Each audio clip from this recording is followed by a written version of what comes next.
You got to tick all boxes with boxing. Anthony Joshua's fighting Saturday, isn't he? Yeah, fucking, have you heard about his fucking, that white fella? Fourth time I heard on TalkSport. Fucking hell, boxing, eh? Iron Mike was teaming up with Anthony Joshua in connection to a Jake Paul fight. The boxing world stopped in disbelief. Whatever hand you hit, you move to that side. Left hook, boom! You gotta think of throwing punches. Your job is to throw punches. Tyson and Joshua, two heavyweights from very different eras, suddenly linked to the sport's most controversial disruptor? Nobody saw that coming. It sounds like the plot of a sports documentary that writes itself. Legacy versus influence, respect versus relevance, and one brash YouTuber caught in the middle of it all. Woo! Joshua's punches fit pretty, he punches pretty hard, but Wilder punches pretty fast. He had fast punches. In a previous interview, Tyson couldn't hide his admiration for Joshua. Speaking to The Sun, he called AJ a breath of fresh air, saying, "He's clean, he's a good puncher, he just looks like a fighter.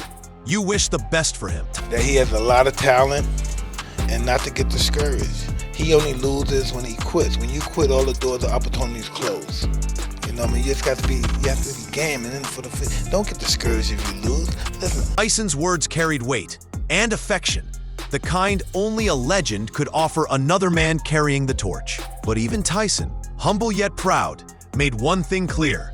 In his prime, nobody, not Joshua, not Fury, could have beaten him. "If I was 20 years old again," he said on his podcast, "there's no doubt.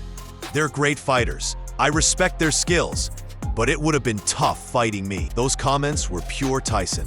Confident, brutally honest, and oddly prophetic. Because today, those same names, Tyson, Joshua, and yes, Jake Paul, are tangled in the biggest headline boxing has seen in years. And now, Tyson isn't just talking about Joshua, he's working with him. This is another neck exercise that I got from Mike Tyson. A lot of wrestlers do this. Quite dangerous, actually. Physios don't like this type of stuff, but it's good for neck conditioning. It's called neck bridges. And it's flexibility and strength at the same time. So it's a really good exercise if you want to strengthen up your neck area. The first sparks flew quietly in London. Tyson was spotted visiting Joshua's training camp. A brief meeting that turned into hours of conversation about legacy, discipline, and how the sport has evolved. Rumors swirled instantly. Were the two planning something?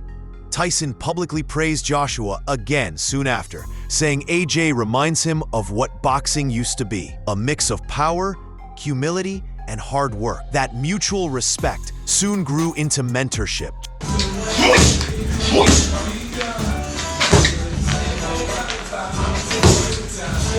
Joshua had been searching for a new edge, and Tyson represented the kind of old-school mentality he wanted to tap into. Meanwhile, Joshua himself was going through a reinvention. He joined Alexander Usyk's elite training team in Spain, far from the distractions of London, focusing purely on physical and mental conditioning. No, it's not a secret. Are you sparring with Usyk? No, I'm not sparring with Usyk. Usyk's he's training somewhere else. But he's been in camp, but he's in and out of camp. So right now he's training somewhere else. He told reporters, "They're killing me, drilling me, but this is where I need to be. That's how serious I'm taking Jake." That line alone turned heads. Joshua, a two-time heavyweight champion, talking about Jake Paul with that level of intensity, it made fans realize this wasn't about easy money or spectacle. It was strategy. I'm gonna break his face, I'm gonna break his body up, I'm gonna stomp all over him. That's my mentality, right? That's a fighter's mentality, and I know what's in my heart, I know what's in my mind, and I'm here to compete. I'm here to prove myself that I'm the better fighter, so I'm looking forward to it, and I'll do that until I finish fighting, no matter who it is.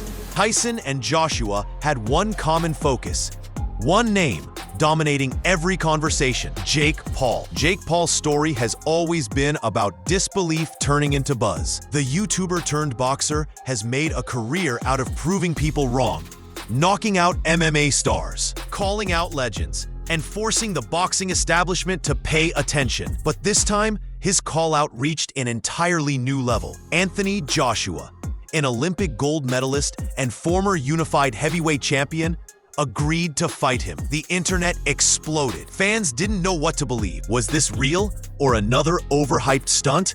And right in the middle of it all was Mike Tyson. It's great. I mean, obviously, he's training with the best in the world. He is one of the best heavyweights in the world. We expect nothing less. It's great. And I want the best version of Anthony Joshua on December 19th. And it's going to be the best version of Jake Paul that you've seen, and we'll see who's better. The unexpected bridge between eras. Tyson's role wasn't fully clear. Was he training Joshua to beat Jake Paul? Or collaborating with Paul's camp to promote the fight? Either way, Tyson knew what he was doing. When asked, he simply said, "If it gets people watching boxing again, that's a win." And that's exactly what happened. The announcement split the boxing world in half. Purists versus promoters. Veterans versus influencers.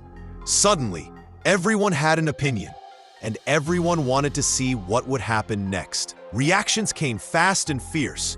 AJ's not into all that bullshit. Like, AJ respects him for stepping up to the challenge. He doesn't think this is funny. He doesn't think this is a joke. He doesn't think this is, and you can't goad AJ into saying something, outrageous. He's going to say, listen, I respect you. You're going to get punished. No mercy, as he says, but it's a real fight. I mean, that's what I said. It's not an exhibition. It's not big gloves. It's not shorter rounds. It's a real fight. Joshua's promoter, Eddie Hearn, played it cool, telling Seconds Out, "You can't goad AJ into trash talk. He'll say, 'I respect you. You're going to get punished. No mercy.'" Jake Paul, of course, couldn't resist firing back.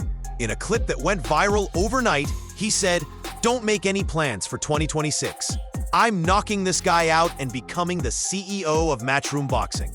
I'm knocking this guy out, becoming the CEO of Matchroom Boxing, and changing the plans. And it's going to be me versus Tyson Fury next year. And this is going to be fun. I want him to cut me up. I want him to break my face. But guess what? He's going to have to kill me to stop me. And I'm ready to die. Seriously ready to die.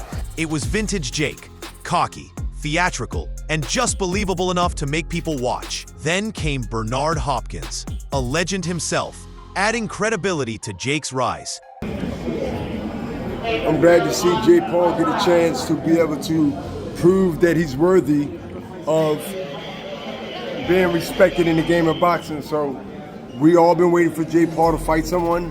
I was telling my guy, Elliot Setback, that this is an opportunity for Jake Paul now.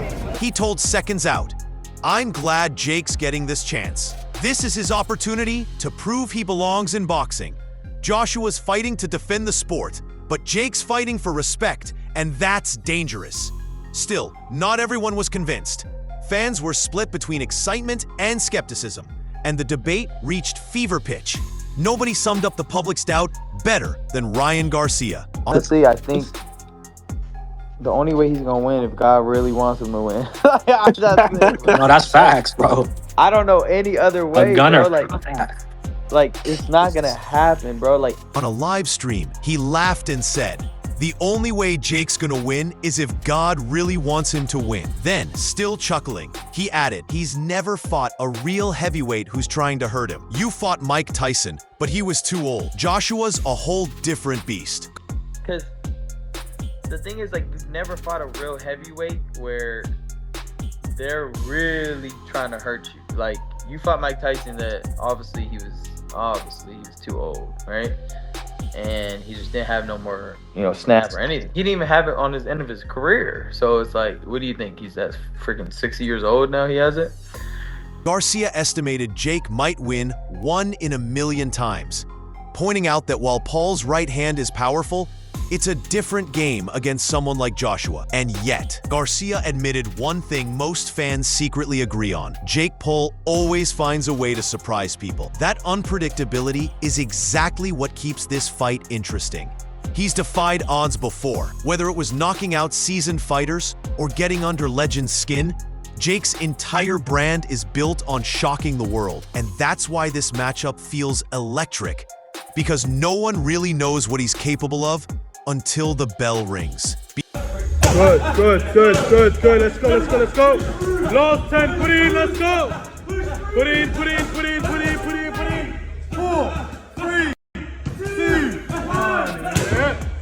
Behind the calm exterior, Anthony Joshua has been rebuilding himself. Gone is the version of AJ who let fame and distractions cloud his focus. This time, he's all discipline, all intensity. London's a distraction for me, he explained. Training with Team UNCUT in Spain is where I need to be. His sessions are brutal. Long hours, heavy sparring, relentless drills. Joshua's treating this fight like a statement. It's not about proving something to Jake Paul. It's about proving something to himself.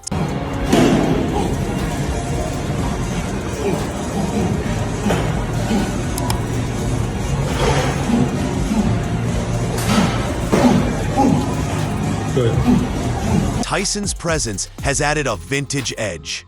That old-school ferocity, that destroy or be destroyed mentality that made Tyson legendary. Combined with Joshua's athletic precision, it's created a hybrid fighter. Modern technique powered by ancient aggression. But even with all that momentum, one memory still lingers in the back of Joshua's mind. The night everything went wrong. Back in 2019, Madison Square Garden. Anthony Joshua, undefeated, dominant, unstoppable, faced Andy Ruiz in what was supposed to be a routine title defense. Instead, it turned into one of boxing's biggest upsets, a shocking knockout that set Joshua crashing down and forced him to rethink everything. That ghost still follows him.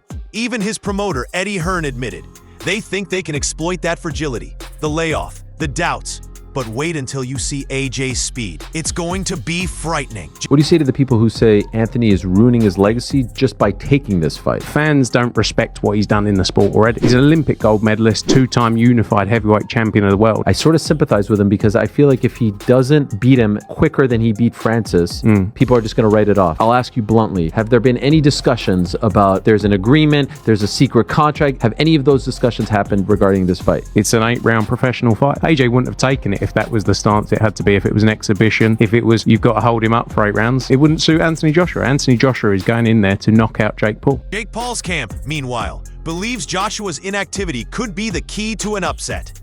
Nakisa Badarian, Paul's business partner, called it an easier fight than people think. But history says otherwise. Joshua always returns, sharper, faster, more dangerous.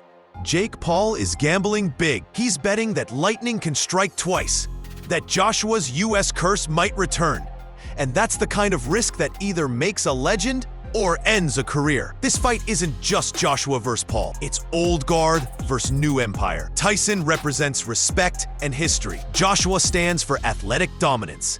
Jake Paul, like it or not, embodies modern influence, the social media era crashing headfirst into tradition. But this is definitely at the finish line of all the doubts and the doubters, whether he's worthy or not, based on this fight with Joshua. Bernard Hopkins summed it up perfectly.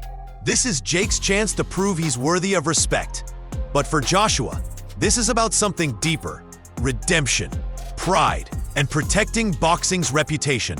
Because no champion wants their legacy questioned by a YouTuber. And at the center of it all stands Mike Tyson, the man who once called Joshua a breath of fresh air. Now, he's guiding that same fighter into the spotlight again. But this time, the stakes couldn't be higher. For Tyson, this isn't just mentorship. It's the chance to shape the sport's future one last time.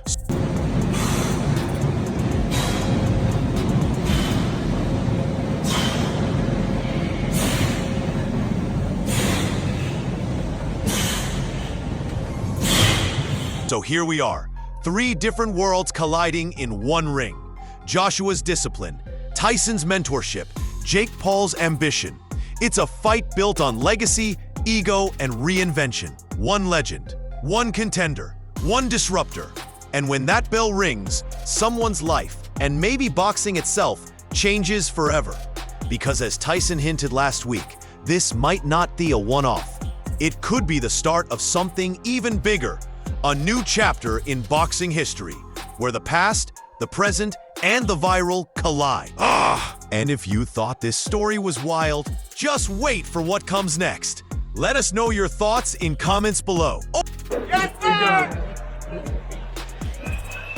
Yes, sir!